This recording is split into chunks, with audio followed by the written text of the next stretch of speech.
اعوذ باللہ من الشیطان الرجیم، بسم اللہ الرحمن الرحیم۔ عمل بالحدیث، یعنی رسول اللہ نے جو بات کہی ہے اس پر عمل کیا جائے۔ اگر رسول اللہ نے کہا ہے یہ کرو، ہم کہیں گے وہ کرو۔ اسلام کا بنیادی اصول یہ ہے کہ جو رسول اللہ نے کہا ہے اس پر عمل کیا جائے۔ کوئی یہ نہیں کہہ سکتا رسول اللہ نے تو یہ کہا ہے مگر یہ مت کرو۔ آ رہے سمجھ میں؟ اگر یہ بات سمجھ میں آ جائے تو پھر یہ اصول ہے جس کی کوئی تخصیص نہیں ہے۔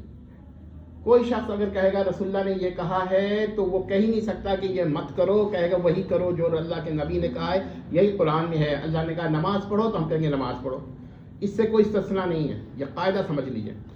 اب جہمی صاحب کے نزدیک عمل بالحدیث کا، دیکھیے ایک جہاد کا واقعہ تھا اور یہ روایت ضعیف ہے۔ پہلے تو واقعہ سن لیں کہ مستدرک میں ہے، الحاکم میں ہے کہ ایک جہاد کا واقعہ تھا میں حضرت معاویہ نے ابو ایوب انصاری رضی اللہ تعالیٰ عنہ سے اعراض فرمایا، جس پر حضرت ابو ایوب انصاری نے یہ ان سے فرمایا کہ بھائی ہم کو تو رسول اللہ نے یہ خبر دی تھی کہ اعراض فرمایا جائے گا۔ تو حضرت معاویہ نے فرمایا کہ پھر ایسے وقت میں آپ کو کیا اللہ کے نبی نے حکم دیا؟ انہوں نے کہا صبر کرو۔ تو حضرت معاویہ نے کہا صبر کرے۔ اس پر یہ دو اشخاص جن کا ذکر کیا ہے، یہ توہین کہتے ہیں، یہ حدیث کی توہین ہے، یہ حضرت ابو ایوب انصاری کی توہین ہے، یہ رسول اللہ کی توہین ہے۔ بلکہ جہالوی صاحب لائل پوری نے تو یہاں تک کہہ دیا کہ اگر یہ بات روایت ٹھیک ہو تو پھر حضرت معاویہ کی ایمانی ثابت نہیں ہوتا، یہ تو ٹھٹا کرنا ہے، یہ مذاق اڑانا ہے، یہ توہین کرنا ہے۔ یہ ہے ان کا ذہن۔ نہ جہمی صاحب کو یہ سوال کرتے ہوئے مسئلہ سمجھ میں آیا تو ہے ان دونوں کے، مگر کیونکہ تعصب موجود ہے نا، یہ ٹھیک ہے کہ جھالوی صاحب کے اندر تعصب جو ہے وہ نسبتاً کم ہے جہمی صاحب سے، جتنا کہ جہمی صاحب میں حضرت معاویہ کا ہو گیا ہے۔ تو جہمی صاحب میں اس وقت بھی تھا۔ اب ذرا اس روایت کو دیکھیں کہ یہ روایت کے اندر پہلی روایت جو ہے 5935، اس کے اندر دو راوی مدلس ہیں، اعمش اور حکم، اور دوسری روایت ہے 5941، اس کے اندر حبیب بن ابی ثابت یہ مدلس ہیں۔ اور قاعدہ یہ ہے کہ مدلس راوی جہمی صاحب کو اصول کے نزدیک پیٹ رول ہے محدثین کا کہ اس کی روایت قبول نہیں ہوتی، لیکن یہاں قبول ہے، سارے اصول ختم۔ اور پھر زبیر علی ضعی صاحب ضعیف جمع ضعیف سے کبھی قوت کے قائل نہیں ہوتے، تو یہاں پر جہمی صاحب کا بھی عام طور پر یہ اصول ہے کہ ضعیف جمع ضعیف جو ہے، جمع ضعیف اس سے قوی نہیں ہوتی روایت، مگر حضرت معاویہ کے مقابلے میں اضف روایات بھی قوی ہو جاتی ہیں۔ تو یہ جہمی صاحب کا کیا کہتے ہیں ایک تعصبی اظہار ہے۔ اب میں اس کی دوسری تشریح کرتا ہوں۔ ظاہر ہے الفاظ تو یہی ہیں، یہ روایت تسلیم نہیں ہے ہم کو، لیکن ہم تشریح کر رہے ہیں، اس کی توجیہ کریں گے، اس کی کوئی اور تشریح لیں گے۔ دیکھیے رسول اللہ نے حکم دیا بالفرض بصورت صحت روایت کہ آپ سے اراض کیا جائے گا۔ اب یہ جب اراض کیا جائے گا، یہ نبی کی خبر، یہ کاذب نہیں ہوتی۔ نبی کی خبر کو جو کاذب کرنا چاہے گا وہ کافر ہو جائے گا کہ اللہ کے نبی نے خبر دیا یہ ہوگا، میں روک دیتا ہوں وہ نہ ہو، یہ تو ممکن ہی نہیں ہے۔ کذب نبی محال ہے، یہاں پر محال اور ممکن کا کوئی قاعدہ جہمی صاحب کے ذہن میں نہیں ہے۔ تو اللہ کے نبی نے حکم دیا اعراض کیا جائے گا۔ اب حضرت معاویہ نے پوچھا ایسی صورت میں حکم کیا دیا تھا، اب حضرت معاویہ ترک اعراض نہیں کر سکتے تھے۔ اگر ان کو اختیار بھی تھا ترک اعراض کا تو ان پہ جائز نہیں تھا، کیونکہ اللہ کے نبی نے یہ حکم دے دیا تھا، خبر دے دی تھی۔ اب حضرت معاویہ کس طرح خبر نبی کی تکذیب کرتے اور ترک اعراض کر دیتے؟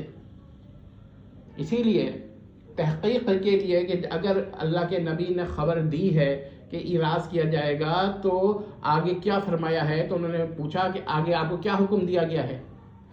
اب دو صورتیں تھیں، اگر اللہ کے نبی حکم دیتا کہ بھائی ایسی صورت میں جب اعراض کیا جائے گا تو کہہ دینا کہ اعراض مت کرو، ان کا میرا حقوق دو یا ترک اعراض کرو، تو حضرت معاویہ وہ کرتے۔ لیکن انہوں نے حکم بتایا کہ اللہ کے نبی نے یہ نہیں کہا کہ ترک اعراض کرو اور یہ کرو، میرے مطالبات پورے کرو یا مجھے جو میرے حقوق ہیں وہ دو، بلکہ انہوں نے یہ کہا کہ صبر کرو۔ تو اب حضرت معاویہ کی کیا مجال تھی کہ قول رسول کی تکذیب کرتے ہوئے کہتے صبر مت کرو، یا میں متنبہ ہو جاتا ہوں اور ترک کرتا ہوں ان چیزوں کو، اعراض کو ترک کرتا ہوں تاکہ تم صبر ترک کر دو، یعنی کہ خبر جو صبر کا حکم ہے وہ باطل ہو جائے۔ تو حضرت معاویہ کیسے کہہ سکتے تھے کہ ایسے حالات میں جب اللہ کے نبی نے حکم دیا کہ صبر کرو، تو قاعدہ یہی ہے کہ جو نبی نے حکم دیا عمل بالحدیث کے مطابق وہی کہا جائے. نبی نے اگر حکم دیا ہوتا ہے یہ کرو، تو حضرت معاویہ کیا ہر صحابی کہتا وہی کرو جو نبی کے حکم دیا ہے. تو حضرت معاویہ نے بھی یہی کہا کہ بھئی صبر کا حکم دیا ہے تو پھر صبر کرو. اب کیسے حضرت معاویہ کہتے ہیں صبر مت کرو، میں تمہارے مسائل کو حل کر دیتا ہوں. اور اس کے ایک اور اس حدیث سے انہوں نے نتیجہ نکالا ہوگا، اگر اس صورت روایات کو ٹھیک مان لیں، کہ اراض باقی رہے گا تبھی تو صبر کا حکم ہے. تو انہوں نے صبر کرنے کے بجائے ترک صبر کیا اور سوالات کیے، مطالبات کیے، احتجاج کیا. تو اس پر حضرت معاویہ نے فرمایا کہ جو اللہ کے نبی نے حکم دیا ہے اس پر عمل کیا جائے. یہ چیز تھی بات. یہ تو دنیا میں ایک اصول ہے، عمل بالحدیث، عمل بالحدیث، عمل بالحدیث. لیکن عمل بالحدیث جہمی صاحب ہر جگہ ماننے کا دعویٰ کرتے نہیں ہیں، مگر جب حضرت معاویہ کا بات ہوگی تو ترک حدیث عمل بالحدیث نہیں، معصیت حدیث کریں. اور اس کو صاحب جاتی نے ٹھٹا کہا ہے. یار حیرت ہوتی ہے، آپ لوگ خود غور کیجئے، یہ ٹھٹا تھوڑی ہے، یہ تو عمل بالحدیث کا حکم ہے. متنبع ہونا کیا ہے؟ حدیث کا مذاق اڑانا ہے، یا یہ کہ متنبع ہونا ہے؟ اللہ کے نبی نے متنبع کیا اس کو، صرف یہ ان کو حکم دیا، حضرت معاویہ کے لیے کوئی حکم نہیں ہے. تو اس کا یہ مطلب ہوا کہ حضرت معاویہ نے وہی کہا جو اللہ کے نبی نے کہا تھا. تو کہ اللہ کے نبی نے ٹھٹا کیا تھا؟ نہیں، اللہ کے نبی نے جو حکم دیا تھا اسی کی تائید کی. حضرت معاویہ کی کیا مجال تھی کہ جو حدیث کی تائید کے خلاف چلے جائیں. اب اگر جہمی صاحب کہیں نہیں بھائی میرا خیال ہے کہ یہ غلط ہے، تو ان کا خیال سے ہم تسلیم نہیں کرتے. ہمارے نزدیک یہی بات ہے کہ اللہ کے نبی نے چونکہ حکم دے دیا تھا کہ آپ صبر کریں، تو حضرت معاویہ نے وہی کہا کہ اگر ان کو مطالبے کا حکم ہوتا تو وہ کہتے کہ اللہ کے نبی نے مجھے مطالبے کا حکم دیا ہے. اللہ کے نبی نے یہ کہا ہے کہ ایسے وقت میں ان لوگوں سے کہنا کہ ترک اراض کریں اور میرے ہی طرف متوجہ ہوں اور میرے مطالبات پورے کریں. پھر حضرت معاویہ نہ مانتے، پھر کوئی بات ہوتی. اللہ کے نبی نے تو یہ حکم ہی نہیں دیا. اللہ کے نبی نے تو حکم دیا صبر کرو، تو بس صبر کریں گے. باقی یہ کہ اب یہ سوال پیدا ہوتا ہے کہ اراض کرنا جائز تھا کہ ناجائز تھا، مباح تھا کہ حلال تھا. یہ سوال پیدا ہوتا ہے. تو اس کا ایک ہی جواب ہے کہ دیکھیے، کبھی جائز فعل سے یا ترک اولا، تو کبھی جائز فعل سے بھی کسی کو تکلیف ہو سکتی ہے. جائز فعل کے مقابلے میں کسی کو کوئی ایسی ضرر پہنچ سکتا ہے جس میں وہ صبر کرے، مگر کرنے والے پہ گناہ نہیں ہوتا. تو حضرت معاویہ پہ تو کوئی حکم ہی نہیں تھا. حضرت معاویہ نے صرف وہی کا جنرل اصول یہی ہے، اس سے کوئی استثناء نہیں ہے کہ نبی نے جو حکم دے دیا اس پر عمل کیا جائے. اب یہی سوال وہ کہہ سکتے ہیں یہ ٹھٹے میں نہیں کہا تھا، یہ اصول کے تحت کہا تھا. لیکن کیونکہ ان لوگوں کے نزدیک حضرت معاویہ کے لیے جب بات آئے گی تو استثناء بھی ہو جائے گا، تخصیص بھی ہو جائے گی، اصول بھی ٹوٹ جائے گا. یعنی کہ عمل بالحدیث کا حکم دینا بھی کفر ہو جائے گا، یا اسلام کے خارج ہونے کا سبب بن جائے گا، یا فسق ہو جائے گا. یہ غور کر لیں، یہ حالات ہیں بغض معاویہ میں. میں پھر کہتا ہوں حضرت معاویہ کے پاس کوئی اور آپشن ہی نہیں تھا سوائے اس کے کہنے کے کہ جو نبی نے کہا ہے اس پر عمل کیا جائے. کیوں نہیں سمجھتے یہ لوگ؟ وجہ بتاتا ہوں. بغض ہے.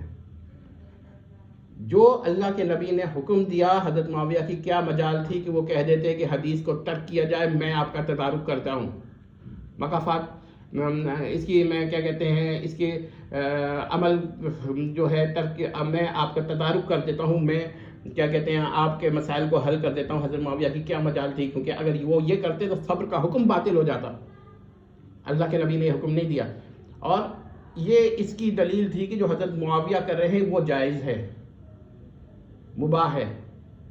ہاں ٹھیک ہے، ایک مباح فعل سے حضرت ابو ایوب انصاری رضی اللہ تعالیٰ عنہ کو نقصان پہنچ سکتا تھا، یا ان کو ضرر ہو سکتا تھا، ان کو غصہ آ سکتا تھا. یہ الگ بحث ہے کہ کسی جائز فعل پہ آپ کو غصہ آ جائے، لیکن اس کا یہ مطلب نہیں ہے کہ وہ فعل ناجائز ہو گیا.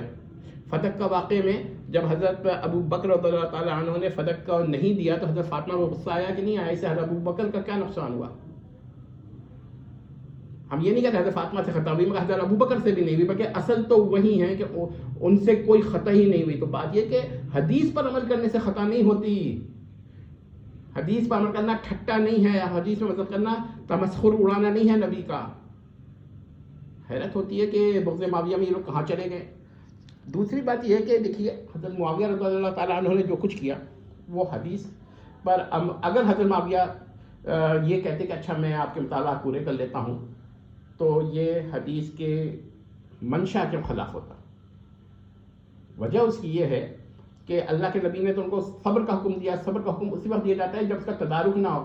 تو انہوں نے تو پہلی حدیث کی پر عمل نہیں کیا، بلکہ انہوں نے تو حضرت ابو ایوب انصاری نے اس میں مطالبہ کیا، ان کے ذہن کو انہوں نے یاد دلایا کہ بھئی آپ کو اللہ کے نبی نے مطالبہ نہیں کیا ایسی صورت میں، مطالبہ کرنے کا حکم نہیں دیا ہے، بلکہ آپ کو حکم دیا ہے صبر کرنے کا. ابو جہلی صاحب نے یہ مسئلہ نکال لیا، اچھا تو پھر صبر ہی کرو، اپنی طرف سے یہ معنی نکال دیے. جب بغض ہو تو یہی معنی ہوتے ہیں، سیدھی سی بات ہے. جیسا تمام احادیث میں ہے، جیسے تمام واقعات میں ہے کہ جو اللہ کے نبی نے حکم دیا وہی کہا جائے گا کہ ہاں بھائی وہی کریں جو اللہ کے نبی نے حکم دیا ہے. تو اللہ کے نبی نے ایسے وقت میں کیا حکم دیا تھا؟ صبر کرنے کا، صبر کریں. باقی حضرت معاویہ کے لیے کوئی حکم نہیں تھا کہ جس نے اعراض کیا اس کے لیے کوئی حکم نہیں تھا کہ اس کو ترک اعراض کہا جائے. تو کیا حضرت معاویہ یہ کہتے ہیں کہ اچھا میں متنبع ہو گیا ہوں، میں ترک کرتا ہوں، یہ ٹھٹا نہیں اڑانا، یہ عمل بالحدیث کا حکم دینا ہے. لیکن جب بغض معاویہ ہو تو عمل بالحدیث بھی ٹھٹا بن جاتی ہے، مذاق بن جاتا ہے، تمسخر بن جاتا ہے، توہین بن جاتا ہے. کوئی نہ توہین ہے یہ، نہ حدیث کی توہین ہے، نہ رسول اللہ کی توہین ہے، نہ حضرت ابو ایوب انصاری رضی اللہ تعالیٰ عنہ کی توہین ہے. حیرت ہوتی ہے. واقعہ پھر سمجھ لیجیے، میں یہ بیان کرتا ہوں کہ دیکھیے حضرت معاویہ، اگر یہ روایت ٹھیک ہے تو یہ خبر دین ہے کہ اس پہ عمل کریں. ٹھیک ہے، اعراض ہوگا، حضرت معاویہ نے کہا اب اس پر کیا حکم ہے، جو حکم بتاؤ گے وہی عمل کر دیں گے ہم. اعراض کا ترک کا حکم ہے، ترک کر دیں گے اعراض. یہی معنی تھے نا کہ آگے حکم کس سے پوچھا؟ حضرت ابو ذر غفاری تھے، انہوں نے کہا بھائی صبر کا حکم ہے. اب حضرت معاویہ کہتے ہیں اچھا میں ایسے کام کر دیتا ہوں کہ آپ کو صبر نہ کرنا پڑے. یہ باتیں ہوتی ہے نہیں. انہوں نے کہا وہی کرو جو اللہ کے نبی نے حکم دیا، اور یہ بھی عیب بن گیا ہے الیاذ باللہ تعالیٰ. تو بس اتنی سی بات کہنے کی ہے کہ اصول یہی ہے کہ جو اللہ کے نبی نے حکم دیا وہی کہا جائے گا کہ وہی کرو. اور جب اعراض کی بحث ہوگی تو ہم صرف یہ کہیں گے کہ اعراض جائز تھا، کوئی حرام نہیں تھا. جائز فعل سے بھی صبر کی کیفیت پیدا ہو سکتی ہے. اور باقی حضرت معاویہ نے کوئی غلط کام نہیں کہا. انہوں نے یہی کہا کہ اصول یہی ہے کہ جو اللہ کے نبی نے کہا ہے وہی عمل کیا جائے. اصولاً بات کی ہے، مگر اس سے استثناء کر لیں حضرت معاویہ کا اور کہہ دیں عمل بالحدیث کا حکم دینا بھی کفر ہے، ایمان سے باہر نکل جانا ہے. بغض معاویہ کہاں تک جاتا ہے؟ الیاذ باللہ تعالیٰ. والسلام تمت.